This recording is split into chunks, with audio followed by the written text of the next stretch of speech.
န်ဃာတွေကိုမြင်ပြီးဖြစ်စေဖရာပထုကိုမြင်ပြီးဖြစ်စေစိတ်ထဲမှာကြည်နူးမှုတွေဟာလက်ပြရောက်နိုင်တဲ့ကုသိုလ်မျိုးဖြစ်တယ်လို့ဒီလိုဟောတယ်နော်လက်အုပ်ချီလိုက်မယ်ရှ िख ိုးလိုက်မယ်ဖရာပထုတွေလက်အုပ်ချီမယ်မြင်လိုက်တာနဲ့လက်အုပ်ချီလိုက်တာခီးဥကျိုဆိုမယ်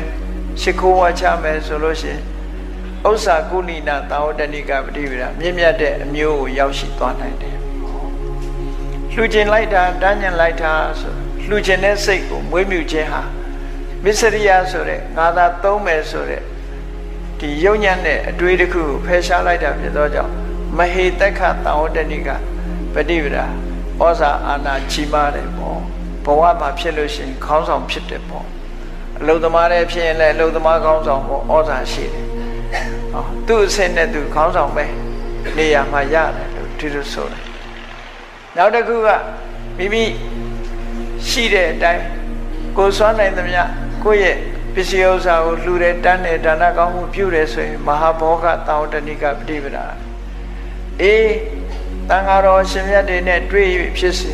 တရားဓမ္မနားတယ်မိဂုဏ်တွေမေးတယ်ဆိုတာဟာတမ္မာအားဖြင့်အခုဘဝမှာတော့ကြီးမားတဲ့အကျိုးလို့ပြောကြတယ်ပြောလို့ရတယ်တရားနာလိုက်တာဟာတရားနာလို့အခုလောလောဆယ်အတိတိုးတာကတစ်မျိုးဒီကုသိုလ်ကြောင့်ရရှိလာတဲ့ဖြစ်လျာဘဝမှာအသိပညာကျွယ်ဝခြင်းလို့ဆိုတဲ့အကျိုးကျေးဇူးကိုလည်းပဲအခုလိုတရားနာခြင်းဆိုတဲ့ဓမ္မသဝနာကုသိုလ်ကပေးစွမ်းနိုင်တယ်ဆိုတာမြတ်စွာဘုရားကရှင်းလင်းဟောကြားထားတာဖြစ်ပါတယ်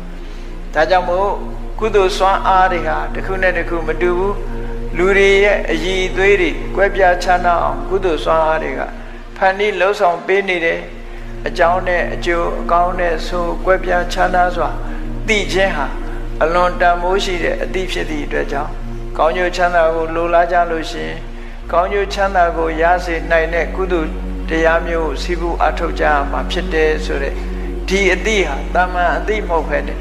အင်တန်မှကြီးမားလာတဲ့တန်ဖိုးရှိတဲ့အသည့်ဖြစ်ပါတယ်ဒါကြောင့်မို့တရားချစ်ခင်သူတော်စင်ပြိဿအပေါင်းတို့ဘုရားမြတ်စွာဆုံးမဟောကြားတော်မူခဲ့တဲ့ကုလသုတ်တံကိုကြည့်ပြီးတော့ကုသိုလ်တရားဖြစ်ပွားအောင်တို့တွေကြိုးစားအားထုတ်ကြမယ်ဆိုရင်အခုလိုလူရဲ့အည်ချင်းမျိုးစုံ